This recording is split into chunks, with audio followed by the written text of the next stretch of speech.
Vamos elevar nossos pensamentos a Deus, aos sagrados orixás, rogando que nos inspire, nos fortaleça no bem para o bem, para que esta conversa seja luminosa e proveitosa a cada um de nós. Existia um jovem boiadeiro. E ele dividia o seu tempo entre o campo, os afazeres do lar e o estudo. Ele tinha inúmeros sonhos, desejava estender a lavoura em benefício de sua família e também além dos terrenos familiares, para assim beneficiar uma comunidade carente que tinha em torno de sua fazenda. Eles eram muito abastados, mas em torno havia vilarejos necessitados e ele sempre teve esse desejo de expandir estes benefícios a essas pessoas. E assim ele vivia, amparando um, amparando o outro. Ele tinha muito apreço pela natureza, afinal ele nasceu no campo, sabia valorizar a mãe terra, os animais, a vida. Ele sabia o valor do tempo e não desperdiçava o seu tempo com picuinhas. Até que o tempo lhe trouxe uma doença incurável. Diante de tal situação, ele se sentiu extremamente aflito. Pense que você está com uma doença que não terá cura. E ainda tinha um tempo do qual o médico havia estabelecido, 7 meses. Quando você recebe uma notícia de que sua vida vai se esvair, em tão pouco tempo, eu acho que você perde o quê? O chão. E foi o que aconteceu. Mas ele tinha uma fé incomensurável e começou a refletir na própria natureza. Afinal, quantos dos seus animais eram criados para serem abatidos, para o alimento comum? É natural, afinal, era o sacrifício dos bichinhos. Muitas vezes ele começou a lembrar das vezes que ele via a flor no meio da estrada, aquela flor agreste que muitas vezes nasce e murcha sem ninguém ao menos olhá-la. Começou a lembrar da semente, que é preciso se isolar no chão frio, na terra escura, para germinar. Se lembrou das estações, que têm seus prós e contras, mas que são necessárias para o aprimoramento da vida. Afinal, até a seca faz com que o homem ative em si a criatividade para superá-la. E começou assim a pensar e se lembrou de que Deus é força viva e ordenadora. E se assim ele permitiu, é porque ele tinha algo maior em sua vida. Claro que não é fácil. E a partir de então, ele decidiu que iria viver aqueles 7 meses de forma intensa. Iria visitar ainda mais as famílias necessitadas, levar mais caridade, tentar expandir mais os seus recursos em benefício do outro. Ia valorizar ainda mais aquelas paisagens da natureza. Iria ver todos os pôres do sol possíveis e imagináveis. Iria apreciar a chuva. Enfim, iria viver de forma intensa. E aí começa ali toda a sua peleja. Afinal, o corpo físico começou a sentir a gravidade da doença. Sua família já não mais queria que ele fosse visitar as famílias carentes. Preocupação. E pior ainda, as famílias carentes que recebiam sua ajuda começou a ficar com medo, porque a sua aparência começou a ficar muito abatida. E a ignorância levava a crer que aquela doença podia ser o quê? Contagiosa. A dor da rejeição foi pior do que a dor que já começava a sentir em seu corpo físico. E aí, alguns dias, ele já não conseguia nem sair mais do leito. Mas a sua mente e o seu coração estavam em ligação com a vontade de Deus. E, não poucas vezes, era ele que consolava a sua família. E dizia Quantos jovens e crianças partem da terra também por doenças, por acidentes? Quem sou eu para também não partir da mesma forma? Claro que eu quero viver. E peço a Deus para viver. Peço a Deus o milagre, não estou desistindo da vida. Porque quando ele tinha esta fala, muitos dos seus familiares olhavam com crítica, inclusive a sua mãe, é natural. Qual é a mãe que quer que seu filho parta? E ele dizia: mãe, sou grato pelo amor que nos une. Sou grato por ter nascido nessa família. Sou grato pela vida. Mas tenho certeza de que Deus é sabedor de todas as coisas e de que as provações não são castigos, mas são forças vivas a nos transformar, a transformar o nosso espírito. Sua mãe não conseguia compreender o alcance daquelas palavras. Afinal, numa pequena análise, a gente já vê que esse jovem boiadeiro já é um espírito preparado para passar por tudo isso. E isso vai além de uma simples história. Quantas vezes a gente chega em casas tão pobres fisicamente, com pessoas passando tanta privação, e essas pessoas se encontram alegres, confiantes e em fé. Um dia, nós temos a marmita que a gente faz para moradores de rua, e nós também temos a distribuição de lanches. A distribuição de lanches está temporariamente parada. Minha vida estava uma loucura e sou eu e minha mãe que faz. E nós não vamos de carro, né? Nós não temos ainda a vergonha na cara para dirigir o carro e ir até o centro. Mas mesmo assim é difícil, porque onde eu vou parar o carro? Né? No centro às vezes é difícil. E eu e minha mãe, a gente coloca uns 200 lanches na mala, pega o terminal mercado, desce ali no Dom Pedro II e sai andando por ali distribuindo alimentos. E eu tenho algumas experiências, e uma delas é de uma pessoa que chegou em mim e falou assim: olha, eu moro na rua, mas eu sou feliz. Agradeço o seu pão e o seu sorriso, porque nós não vamos solucionar a fome dos nossos irmãos, não iremos solucionar de prontidão a miséria. E o objetivo dessa casa, quando leva alimento, não é saciar a fome física, mas é levar um olhar de que eles também são filhos de Deus. E é muitas vezes isso que nós escutamos deles, né? Olha, eu agradeço não o alimento, mas eu agradeço a conversa, eu agradeço um bom dia. Como faz muitos anos que a gente realiza esse trabalho, não que eu tenha virado uma sociopata, porque senão se a gente não tomar cuidado, a gente vira, né? A gente acha que aquilo é tudo normal. E não é assim que deve ser o nosso olhar. Mas, diante de tantas dores,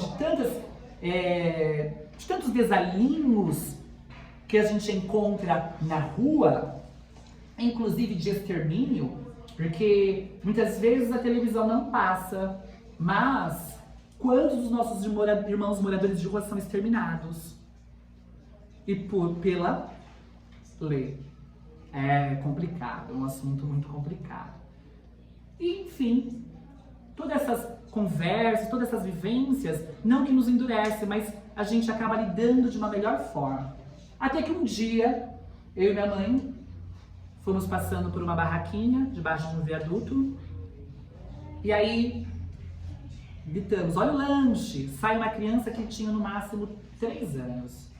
Eu acho que se aquela criança estivesse enferma, não tinha me doído mais. Olha, parece absurdo, mas vocês vão me entender.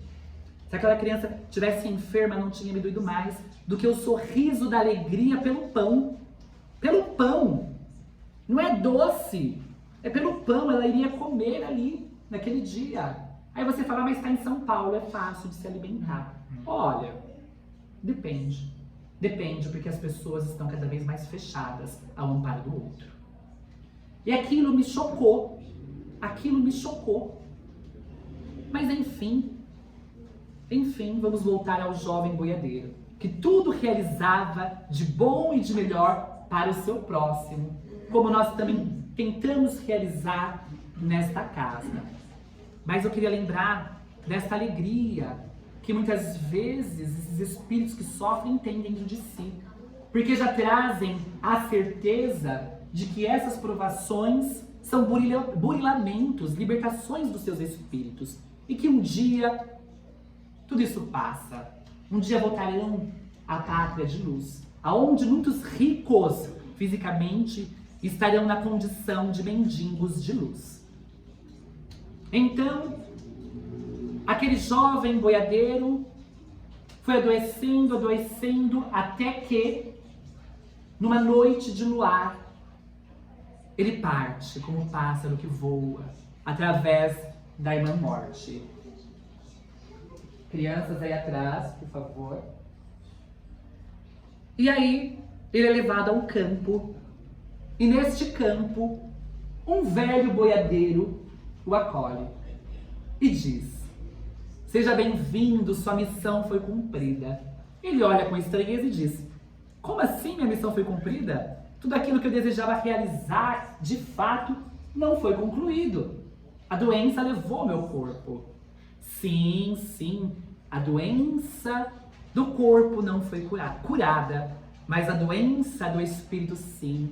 Você foi curado mental, emocional e espiritualmente e levou a cura à sua família e até mesmo à comunidade carente. Porque a notícia da sua resignação, a notícia da sua fé diante da aprovação, a notícia da sua autoiluminação diante da doença que não seria curada, levou a sua família e aquela comunidade também se resignar. Porque o exemplo é força viva. Aquela coisa de, olha, faço o que eu falo, mas não faço o que eu faço, não dá certo.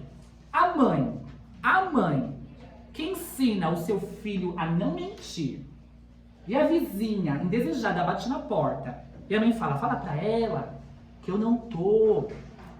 Olha, parece algo simples, mas é algo que vai marcar a criança, porque você vai ensinar a criança a não mentir e está mentindo. Então, o exemplo sempre é força viva que transforma.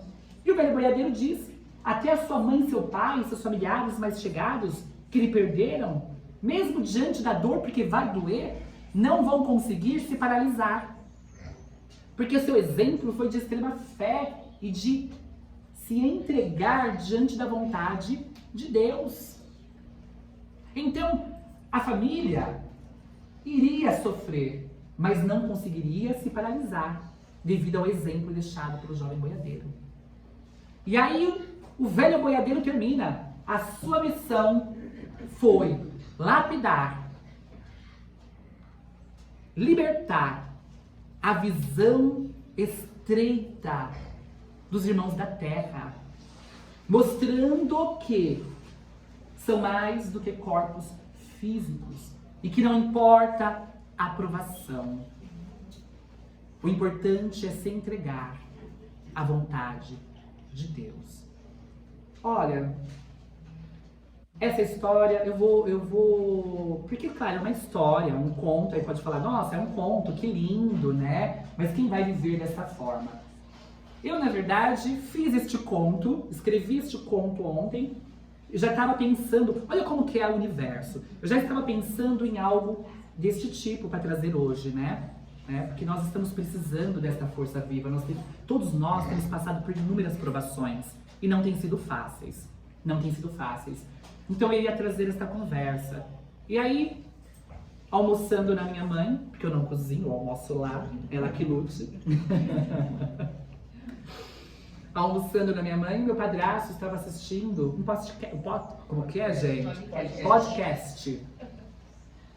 de uma jovem que não vem ao caso, por isso que eu não quis expô-la, por isso eu quis criar essa história, de uma jovem com câncer terminal. Não sei se vocês sabem por aí. Sabe, todos sabem, né? Pense, gente, a fala daquela menina é a mesma fala dessa história do boiadeiro. É a mesma fala, e ela vai falecer, ela vai partir. Linda! mas não linda fisicamente, porque a beleza física é algo temporal e algo também, né, que vai do seu olhar, porque todos somos belos fisicamente. Mas e a grandeza e a beleza espiritual que aquela menina traz, aquela resignação? E aí, eu fico pasma que mesmo diante, eu não sei onde nós seres humanos vamos parar, porque mesmo diante do exemplo que ela traz, pessoas criticando a menina por tudo nas redes sociais, por tudo, e te garanto que se essa história, se esse jovem boiadeiro, né, não estivesse no campo, estivesse ali na cidade, seria a mesma coisa. Onde nós vamos parar? Onde está a nossa sensibilidade? Precisamos acordar, porque nós somos umbandistas. A assistência nem sempre, porque a Umbanda acolhe todos, católicos, evangélicos, espíritas, mas nós somos umbandistas. E mesmo a assistência tem uma responsabilidade quando entra daquele portão para dentro. Porque aqui nós já não vamos mais conversar com o boiadeiro que está no plano material. Nós vamos conversar com o boiadeiro da história que está no plano espiritual. Que volta a dizer, olha, eu parti. Foi difícil a vida, mas eu estou aqui e venci. E não venci da forma humana, porque vencer seria vencer a doença, seria vencer os problemas. Mas eu venci a provação com a minha fé. Eu venci, eu me entreguei. Porque tem problemas em nossas vidas que não vão ser solucionados. Não irão. Você vai vir aqui no centro e os problemas não irão ser resolvidos. Mas cada um de nós receberá a força precisa, tanto desta menina quanto deste boiadeiro, para seguir em frente. E é isso que a gente faz na Umbanda, a gente se alimenta. Por isso que os guias sempre falam, tenham fé, calma, calma um pouquinho daqui, se fortaleça dali. Então, nos cabe se abrir para realmente receber essa força viva em nossos espíritos. E essa história de hoje é uma história que tantos guias nos trazem de superação. Vamos abrir a nossa visão, vamos abrir nossa audição para receber todas essas mensagens de luz que eles nos trazem. Vamos receber. Por isso que a gente precisa estar aqui em sintonia, em ligação com o divino que se derrama do mais alto a nos amparar. Então, Umbanda é força viva, a nos trazer exemplo, a nos trazer amparo. Porque a gente lidar direto com os guias é responsabilidade de todo umbandista ou da assistência da Umbanda se despertar para a luz. É responsabilidade. E cada um de nós vamos ser cobrados. Iremos ser cobrados quando chegar no plano espiritual, se chegarmos falidos. Então, vamos nos fortalecer, vamos nos sustentar, vamos se auto-superar. Chorar pode, reclamar de vez em quando pode, porque nós não somos perfeitos. O que a gente não pode é paralisar, sabe? Ficar o tempo todo, ó vidas, ó céu, ó morte, mesmo porque a gente só vai afastar as forças de luz da nossa vida e as pessoas também. Quem quer ficar do lado de pessoa que só reclama? Te garanto que se esse jovem boiadeiro, ao invés de trazer toda essa luminosidade, trazer essa reclamação, até a sua família que o ama, ia falar, ai, tá bom, ó, vai lá, cuida e vai embora. Não teria prazer de estar ao seu lado. Então vamos ser prazerosos. Vamos ser luz, mesmo diante do nosso problema. Seja luz. Se você está passando por problemas na sua família, problemas de saúde, enfim, seja exemplo. Porque o seu exemplo vai ser luz no caminho de alguém.